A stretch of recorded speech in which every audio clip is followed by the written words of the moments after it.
students. Today we will be discussing history of internet. Before 1960, telephone was existing.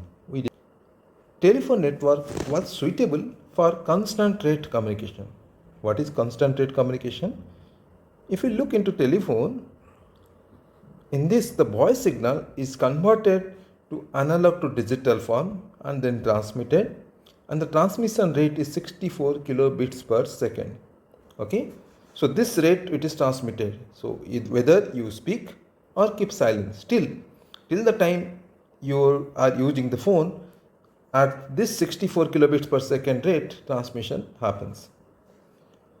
But in case of internet, the data transmission is bursty. What is the meaning of this? Suppose you are composing a mail. When you are composing a mail, at that time you don't transmit anything. Once the mail compose is over, then you press on send. Right? When you press send, at that moment, the complete message which you have composed will be transmitted. And that is what is bursty data. Okay? Whenever you are transmitting, that time bunch of data will be transmitted. Otherwise, the channel will be kept idle. So first, to transmit this bursty data, Leonardo of MIT has developed the theory for packet switching. That is in 1961.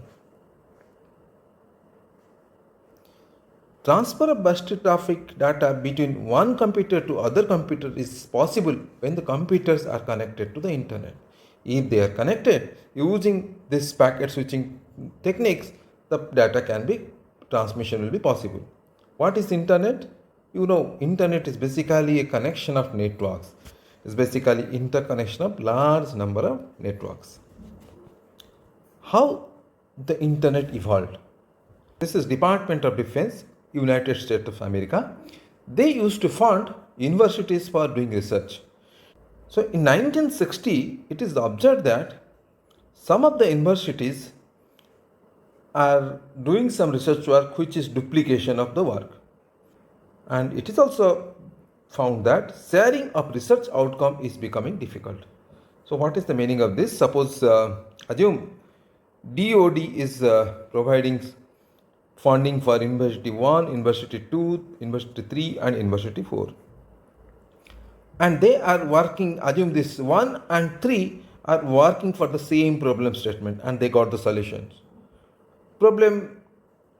University 4 is working on problem 2, University 2 is working on problem 3, but 1 and 3 are working on the same problem and they also come out with the solution. So what will happen? This is a duplication of the work done, duplication of the efforts they put. And whose money is spent? DOD fund is utilized. So to avoid that, what they thought, DOD told, let us do one thing. In case whenever you find out a solution, you please intimate to all other universities that we received the solution for this problem, so that the other university will not spend money and time for doing the same thing. In 1960, DOD asked the Advanced Research Project Agency to find out a mechanism to connect the computer so that researchers can share their findings. Second thing is duplication of efforts should be avoided. So for that purpose, Advanced Research Project Agency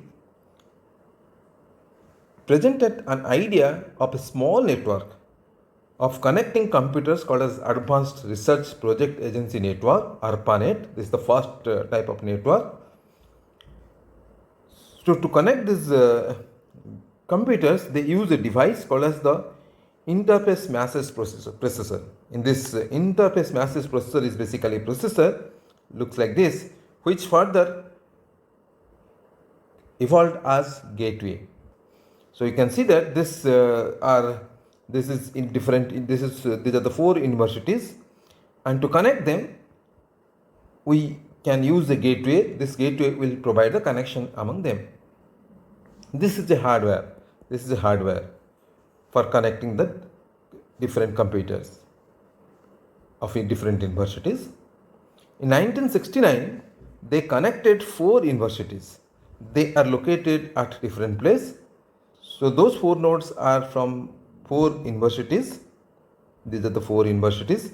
These 4 universities are UCLA, UCSB, Stanford Research Institute, University of Utah. So those 4 universities are connected. And to connect them, they also need software that is called as the Network Control Protocol. In 1972, Bent and Bob, part of the ARPANET group, collaborated for interneting project.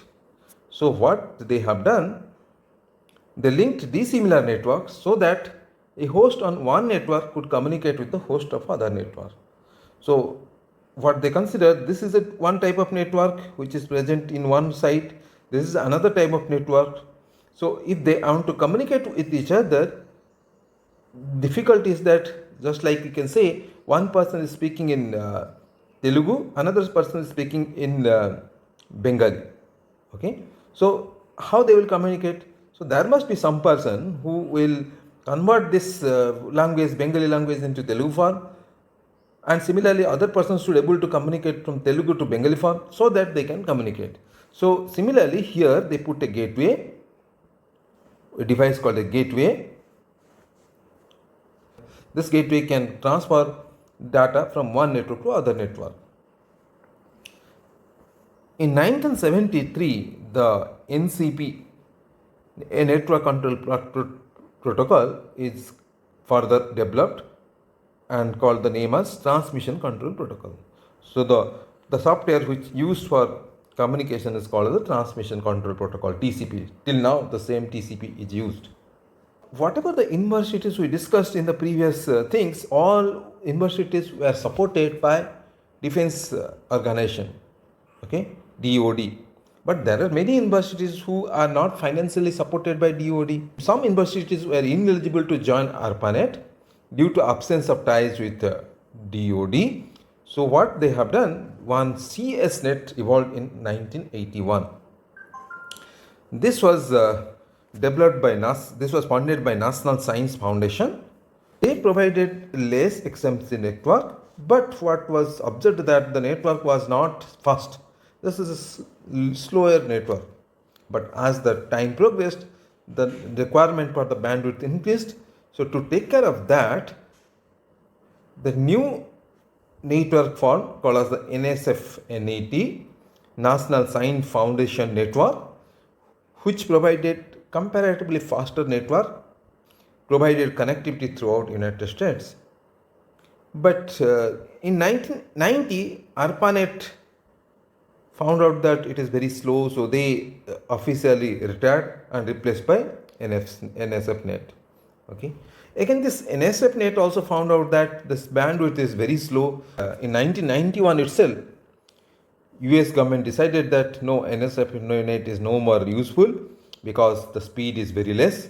So what they have done, there are three companies, IBM, Merit and Verizon, these three companies formed a organizations called Advanced Network Service Organization, ANS, to build a new high-speed internet backbone called Advanced Network Service Network, ANSNet.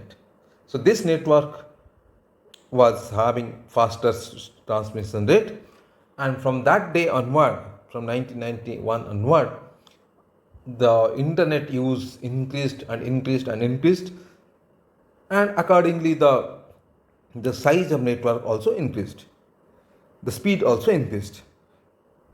After that, internet started growing rapidly.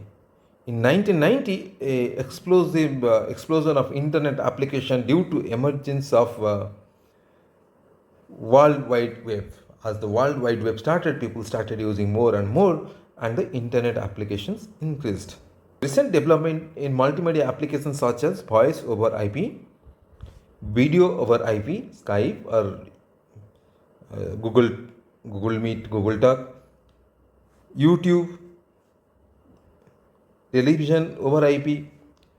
So that is why the number of users has increased, and the amount of time each user was spending with internet has increased. So the internet has moved further and further, and usability of internet has increased.